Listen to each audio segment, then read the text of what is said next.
fumer dans les bureaux, mais il était seul et personne ne viendrait de tout le week-end. Il travailla encore 3/4 d'heure avant de rassembler ses feuillets et d'aller poser le chapitre sur le bureau d'Erika, afin qu'elle le lise. Dag Svensson avait promis de mêler la version finale des 3 chapitres restants le lendemain matin, ce qui donnerait à Michael la possibilité de les relire pendant le week-end. Une réunion était programmée le mardi après Pâques, où Dag, Erika, Michael et Malou se retrouveraient pour donner le feu vert à la version finale du livre, mais aussi aux articles de Millennium.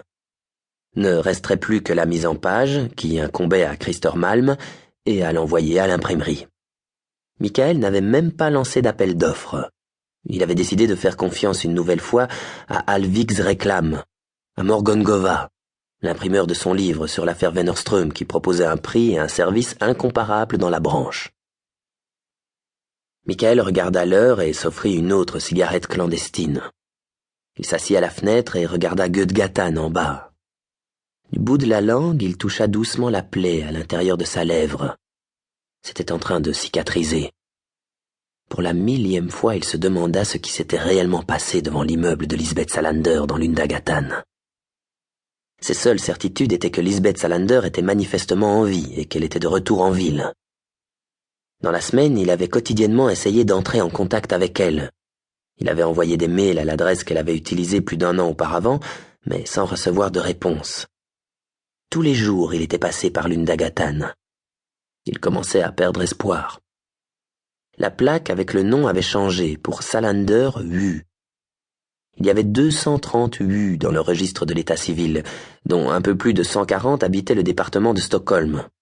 Aucun n'était cependant domicilié dans Lundagatan. Michael n'avait pas la moindre idée de qui pouvait habiter avec Salander, si elle avait un copain ou si elle sous-louait l'appartement. Personne n'était venu ouvrir quand il avait frappé à la porte. En fin de compte, il avait décidé de lui écrire une bonne vieille lettre, à l'ancienne. « Salut Sally. Je ne sais pas ce qui s'est passé il y a 1 an, mais à ce stade, même l'abruti que je suis a compris que tu as coupé tous les ponts avec moi. C'est ton droit et ton privilège de déterminer qui tu veux fréquenter et je n'ai pas l'intention de rabâcher. Je constate simplement que je te considère toujours comme mon ami, que ta compagnie me manque et que je prendrai volontiers un café avec toi, si ça te dit. Je ne sais pas dans quoi tu t'es fourré, mais la bagarre dans Lundagatan m'inquiète. Si tu as besoin d'aide, tu peux m'appeler à n'importe quel moment. Comme tu le sais, j'ai une lourde dette envers toi. De plus, j'ai ton sac. Si tu veux le récupérer, tu n'as qu'à donner signe de vie. Si tu ne veux pas me rencontrer, tu peux simplement me donner une adresse où je pourrai l'envoyer. Tu as clairement indiqué que tu ne voulais rien avoir à faire avec moi, je n'essaierai donc pas de te voir. Michael. Bien entendu, il n'avait pas obtenu la moindre réponse. En rentrant chez lui, le matin après l'agression dans Lundagatan, il avait ouvert le sac de Lisbeth et aligné le contenu sur la table de la cuisine. Il y avait là un portefeuille avec une carte de compte de la poste et environ 600 couronnes suédoises en espèces et 200 $ américains, ainsi qu'une carte mensuelle des transports en commun de Stockholm. Un paquet de Marlboro Light ouvert, 3 briquets jetables, une boîte de pastilles pour la gorge, un paquet de mouchoirs en papier, une brosse à dents, du dentifrice et 3 tampons hygiéniques dans un compartiment à part, un paquet de préservatifs intacts, dont l'étiquette de prix révélait qu'ils avaient été achetés à Gatwick Airport, à Londres, un carnet relié format A5 à couverture rigide, 5 stylobilles, une bombe lacrymogène, une petite trousse avec du rouge à lèvres et du maquillage, une radio FM avec écouteurs mais sans pile et l'Aftonbladet de la veille.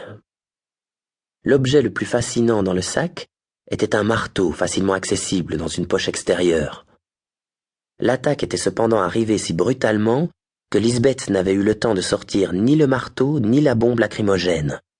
Apparemment, elle avait utilisé les clés en guise de poing américain. Il restait dessus des traces de sang et de peau. Son trousseau de clés comportait 6 clés. 3 étaient des clés typiques d'appartement, clés de porte sur la rue, clés ordinaires de l'appartement et clés de la serrure de sécurité. Aucune n'ouvrait cependant la porte de Lundagatan. Michael avait ouvert et feuilleté le carnet, page par page. Il reconnaissait l'écriture soigneuse et minimale de Lisbeth. Et il avait assez rapidement pu constater qu'il ne s'agissait pas précisément du journal intime et secret d'une jeune fille. Les 3/4 environ du carnet étaient remplis de ce qui ressemblait à du gribouillage mathématique. tout en haut de la première page. Pour continuer à écouter ce livre audio gratuitement, cliquez sur le lien dans la description et vous pourrez l'écouter en entier sans frais grâce à l'essai de 30 jours d'Audible.